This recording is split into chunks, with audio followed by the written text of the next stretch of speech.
where I'm going to be talking on heart failure. So this is actually a heart failure which can be more like malignancy, behaves with end stage pretty soon, much sooner than what you and I can imagine. But what we are trying to think today is pick up heart disease when it is still at asymptomatic stage.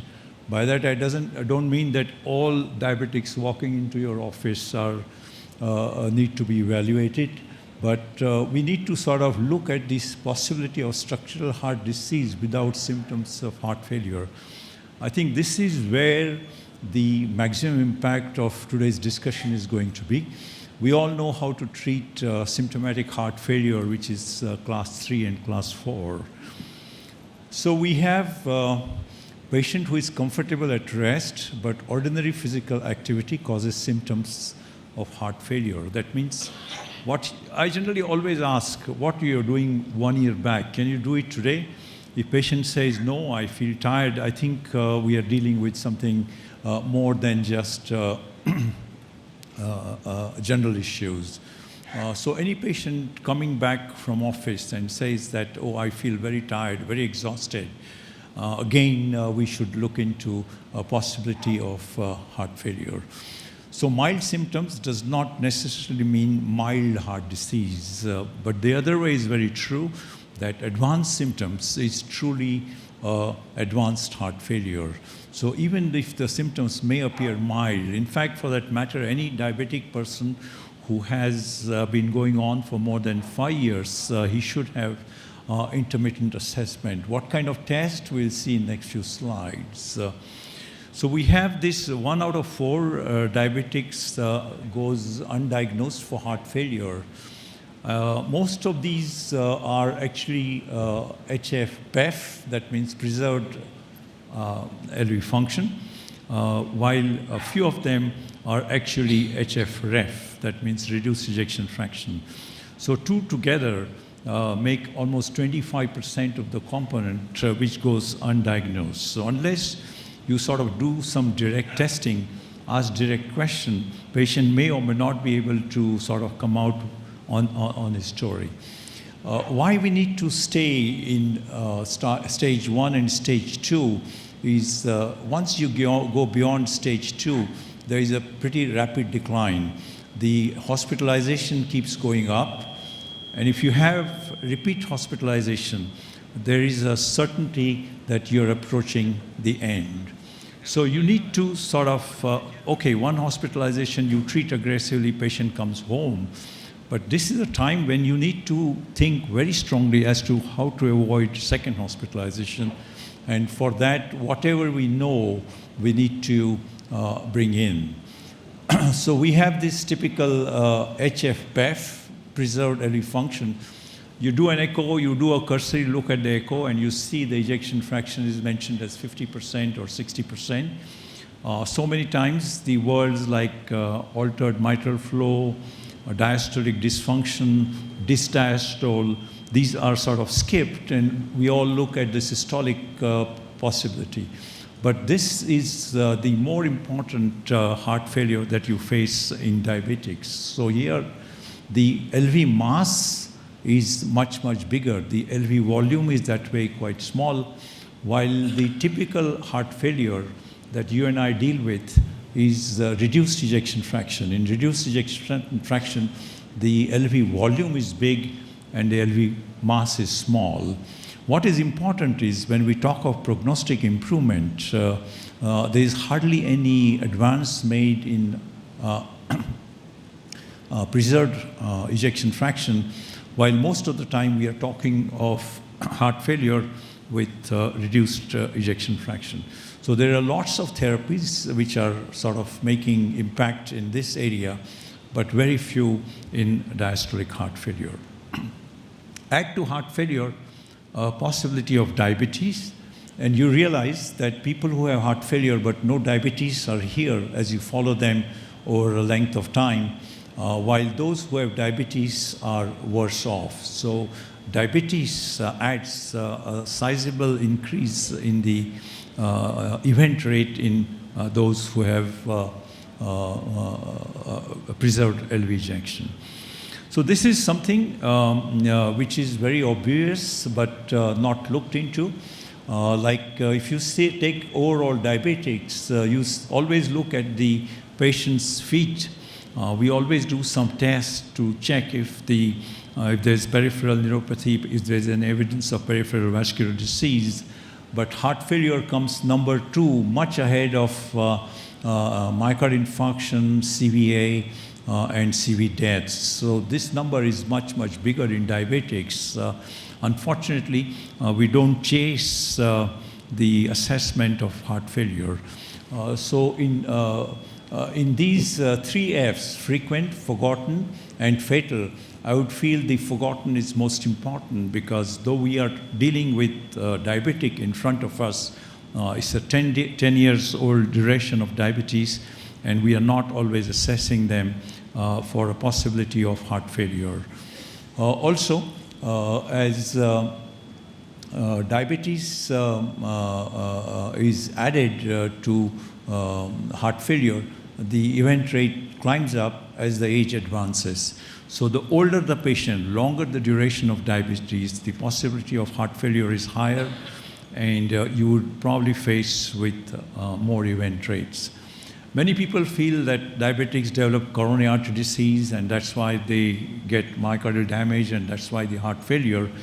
But you have to look at this. The 1995 and 2005, in 10 years' time, the event rates of impact myocardial infarction has come down, and so also in elderly this has come down.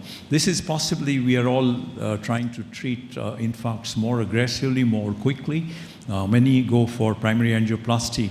So when they come out after 1 or 2 days wanting to go home, the LV function is well preserved.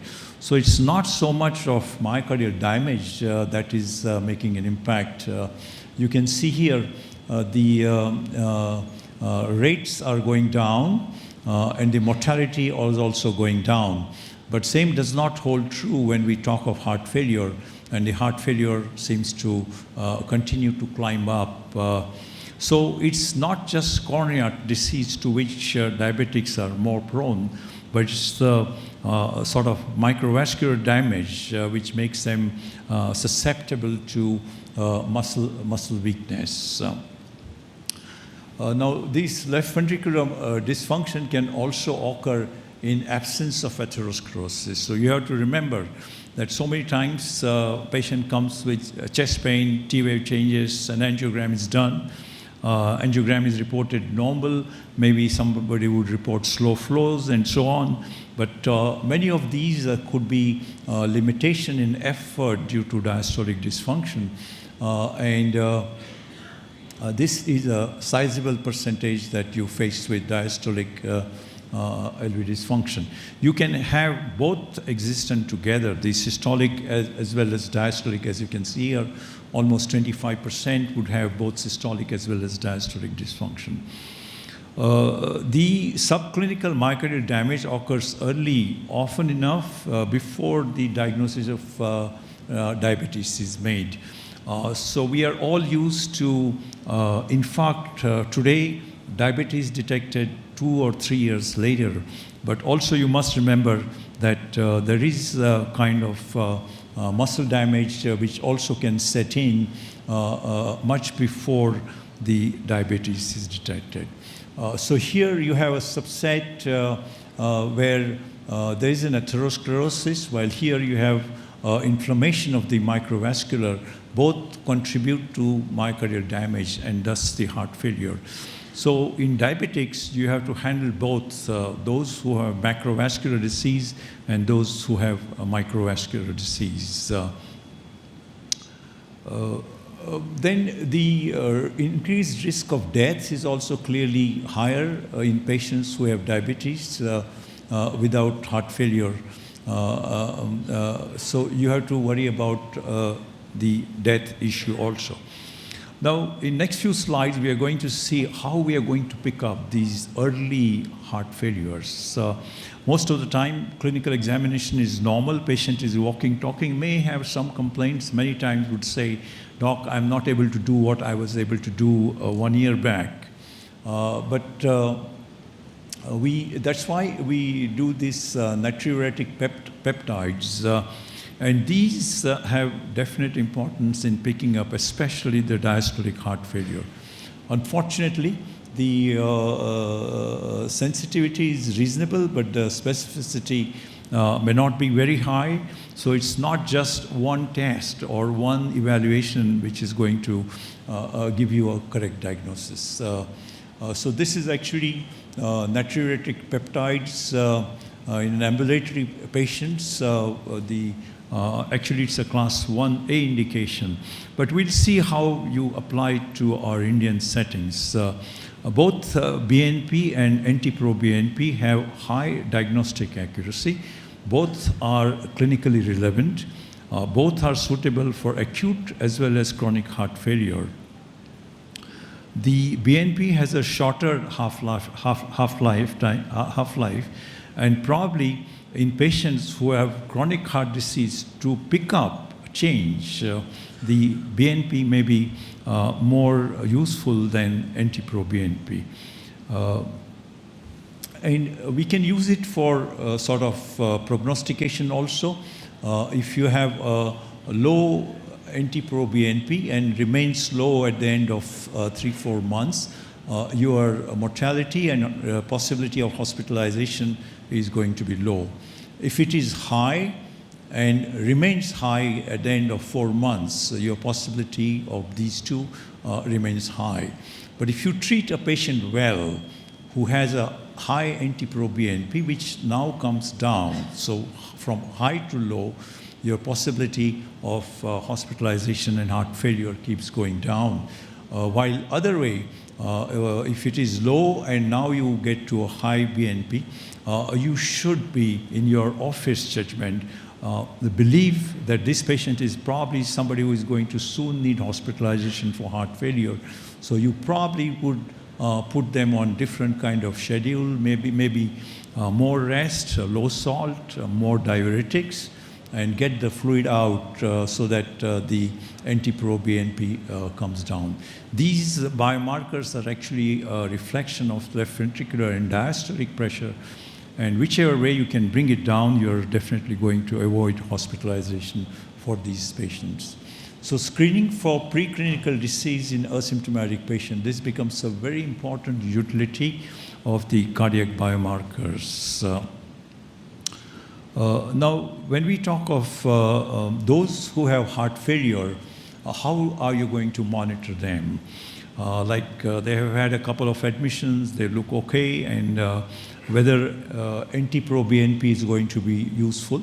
Yes, when patient comes to your office, he's working on regular basis, do NT-proBNP, and this is office NT-proBNP, or what you can call as a dry NT-proBNP. Now, if there is more than 25% change from the dry NT-proBNP when the patient comes back with symptoms, it again means that patient is getting worse and you need to be more proactive in treating him. So irrespective of clinical stability, the dry NT-proBNP will have some kind of prognostic value. The ST2 is another marker. This is actually not the exact reflection of the LV and diastolic pressure, but it is a more marker of left ventricular fibrosis. So heart muscle getting replaced by fibrous tissue.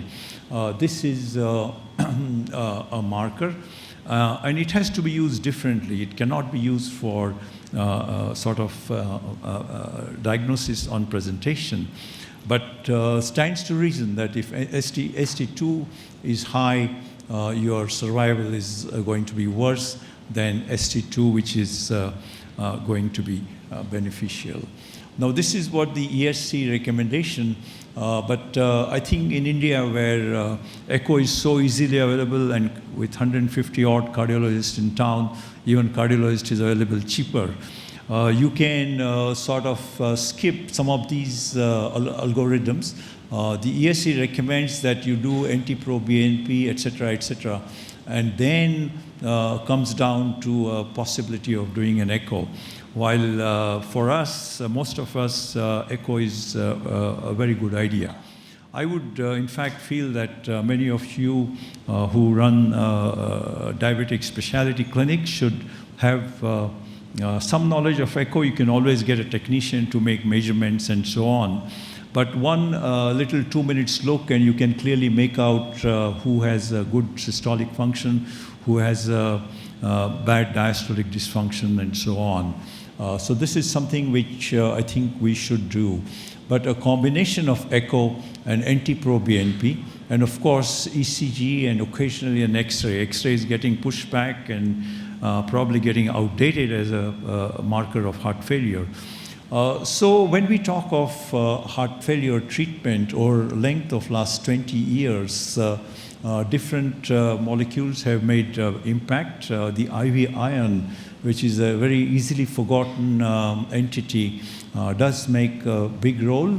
But issues which have clearly made class 1A indication ACE inhibitors, beta blockers, the MRAs, and of course, if the heart rate is above 72, the ivabradine, these all make very important understanding. In addition to that, there are indications for ICD and CRT, again, class 1 indication whenever the indication is very appropriate. What really made a big impact in last 3 years or so is presence of ARNI as a help. We were very happy to contribute almost 10% of the Indian subset of 637 patients in the Paradigm heart failure study.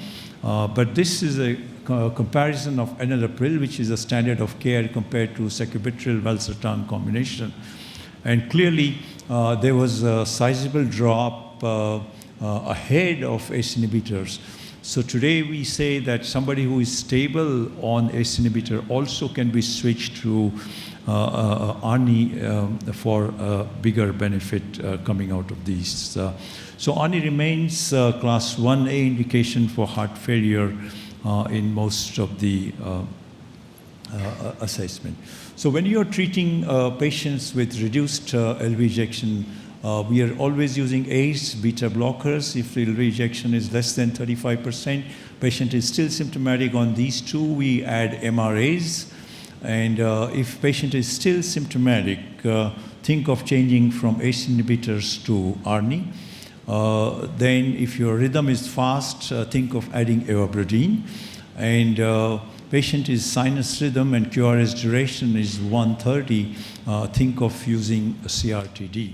Now this is very important. When you advise an expensive therapy like CRT, you have to remember that those who have broad QRS are super responders. So somebody has LBBB, somebody has LBBB in addition PR prolongation. These are the super responders to CRT therapy. So there, I think, don't hesitate. I think the cost is there, but you know that this patient is going to really, really respond.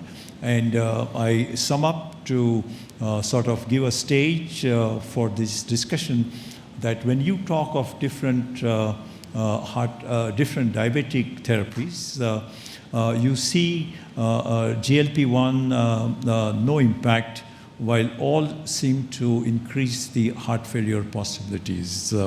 So when you are treating diabetics, you're, of course, as mentioned earlier, you're not just treating the sugar levels, but you're treating a lot of comorbidities.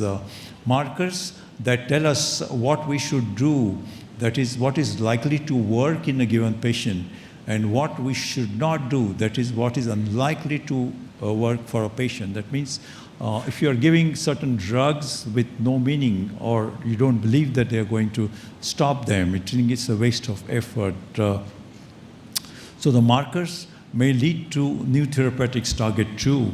Like in this paradigm HF also, there was a lot of discussion where BNP should be done or anti-pro-BNP should be done, and so on.